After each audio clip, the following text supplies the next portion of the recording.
Alright guys, after you've got both sides done, so you saw the first video where we adhered the lights to the wheels. Now both are done. It's been about an hour. You can see they're on there tight. They're not going anywhere. The silicone is now cured. And now I'm going to take the splitter and then our controller and hook those up to the lights now. So get one side and the other. For this, I like to use some wire cutters. They just cut through the zip ties a lot easier. And I'll take some zip ties. And like I said earlier, we put it close to that first spoke here. I'm going to wrap a zip tie around that spoke and the wire on one side of the splitter. And then the second side here.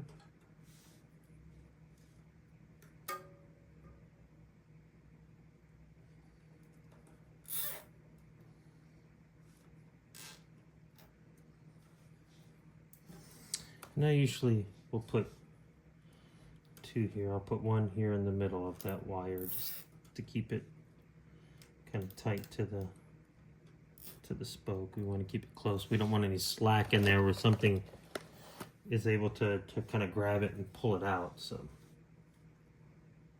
I'm going to recommend putting two down here.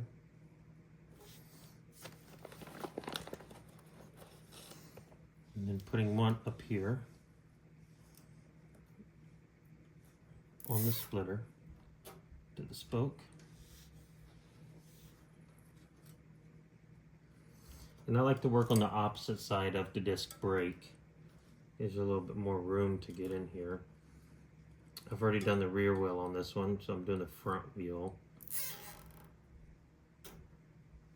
Now it's got obviously a lot smaller size hub on here, so let's trim all those off.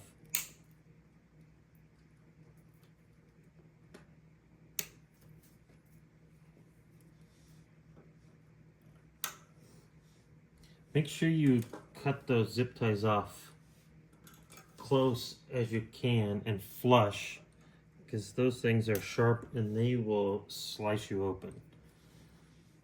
As I'm sure you're aware if you've ever worked with zip ties before. This is why I tend to use wire cutters, where I can get really close versus like scissors. I mean, you could do it with scissors, but be careful. You like, for me, like, see, like, I want that flush. You don't want a razor's edge on that, because you slice yourself open on that. So be careful with zip ties on that aspect. All right, now we've got our controller. We're going to hook it up to the wheels. And this is a good time to just plug it into the power bank. Make sure that you see it's working.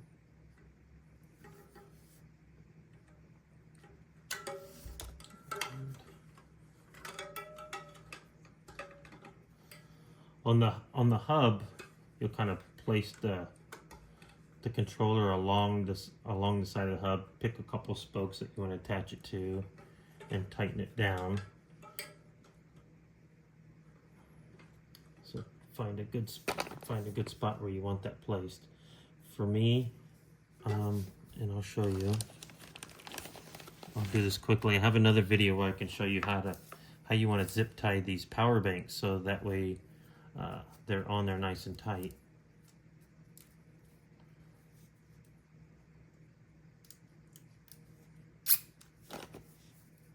There's one.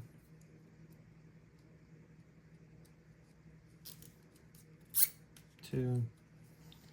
Make sure it's not covering your power button here. Tighten it down. Tighten it down. Cut them flush.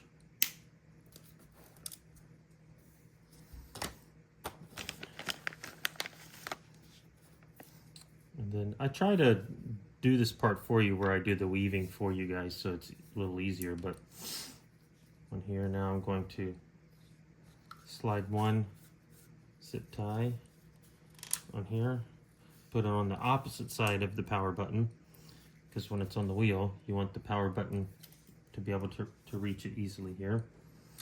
And then I'm going to slide it in between the spokes here. And I like to plug it in, and I put the cord to the closest to the hub there. And then the outside, I would recommend covering that up with like a black electrical tape so nothing's getting in there.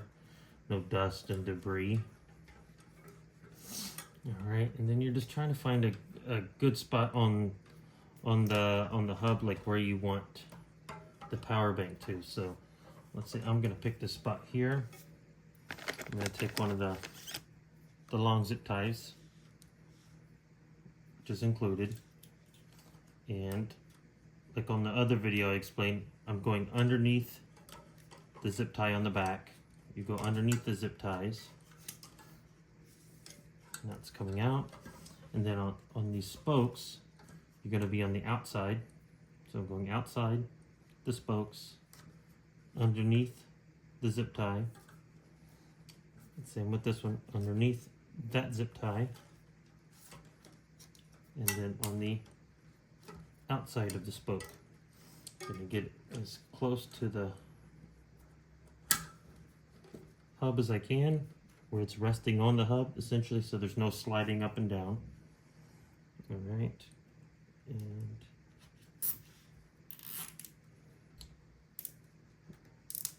tighten that down. Alright, this zip tie here, that is around the hub. Now we're going to tighten it down so that prevents it from sliding up and down on the spokes here. You'll get no movement that way. A lot safer.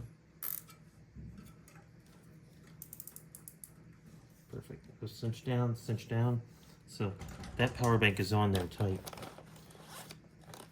And then I usually will take a couple extra zip ties, and just to reinforce it from being able to kind of wobble back and forth, I will cinch it down on these two spokes here.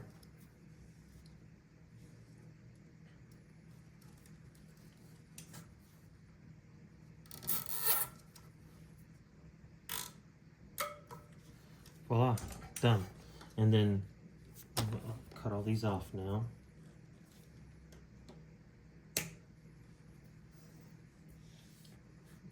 Cutting zip ties flush is like a pet peeve of mine when they're not. I gotta have those on there flush. Alright, so now rotate the back a little bit. I'm gonna get this zip tie that's around the hub here.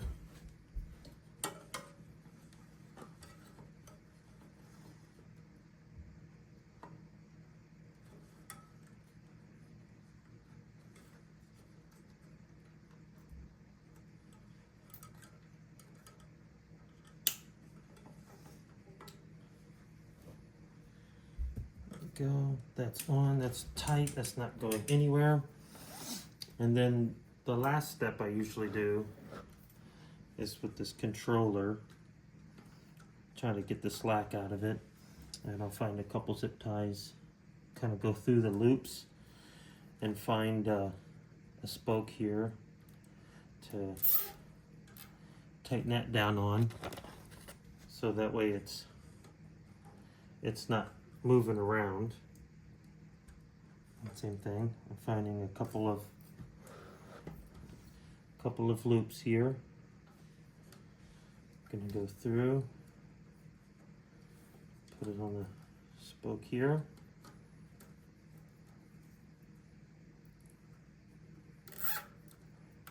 Tighten that down. There you go. And now that cord is tucked up against the hub, so it's not going to flop around. I've got plenty of slack if I need to pull the power plug out of the power bank here. Plug it back in.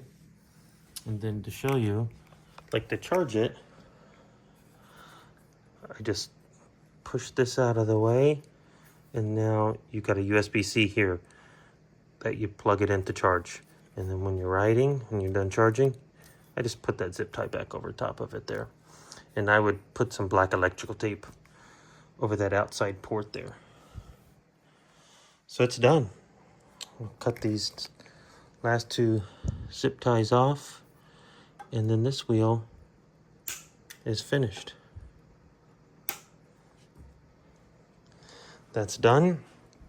Got my remote here. Testing it, make sure it's all working. And then same over here. I'm still working on putting frame lights on this bike. All right, and I left all the zip ties on this one still, so I could create that video for you guys. And you can see here I can sync the wheels. Well,